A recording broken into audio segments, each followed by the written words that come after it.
Случва ли ви се в най-важния момент кадъра да замръзне, защото трябва да се опресни?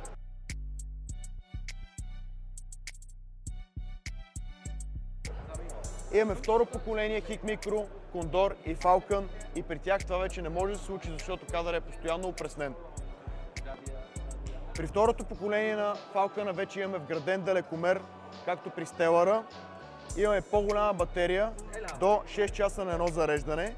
Фокусът е изместен от лещата тук за по-лесно боравене. Имаме нови опции за монтаж на както ремък за ръката, така и ремък за бинокъл. И вече имаме нова 15 миликелвина термална чувствителност, която прави кадъра още по-добър. Очаквайте ги скоро в Zarimex.